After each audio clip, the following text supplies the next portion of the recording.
വേദിയിലിരിക്കുന്ന വിശിഷ്ട വ്യക്തികളെ, ഞാനൊരു വഴിയാത്രക്കാരി. ഇതുവഴി പോയപ്പോൾ ഒന്ന് കയറി എന്നേ ഉള്ളൂ. സ്ഥലം മാറിപ്പോകുന്ന ഉദ്യോഗസ്ഥന്റെ പേരിൽ കുറച്ച് ആരോപണങ്ങൾ ലഭിച്ചിട്ടുണ്ട്. കഴിഞ്ഞ 2-3 ദിവസങ്ങളിലായി ഒരു പെട്രോൾ പമ്പിന്റെ NOC സംബന്ധിച്ച കാര്യത്തിനായി ഞാൻ ഈ ഉദ്യോഗസ്ഥനെ വിളിക്കുകയുണ്ടായി. അപ്പോഴെല്ലാം ലാൻഡ് വെരിഫിക്കേഷൻ കഴിഞ്ഞിട്ടില്ല എന്ന തൃപ്തികരമല്ലാത്ത മറുപടിയാണ് എനിക്ക് ലഭിച്ചത്.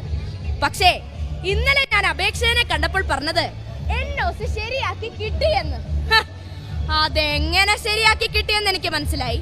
തലം മാറിപ്പോകുന്ന ഉദ്യോഗസ്ഥനോട് എനിക്കൊന്നേ പറയാനുള്ളൂ, പുതിയ ജില്ലയിലെങ്കിലും താങ്കൾ ജോലിക്ക് കയറുമ്പോൾ ഇതുപോലെയാകരുത്. ഞാൻ എന്തിനി ജീവിക്കണം? 1 രൂപ പോലും ആരിൽ നിന്നും കൈക്കൂലി വാങ്ങിയിട്ടില്ല.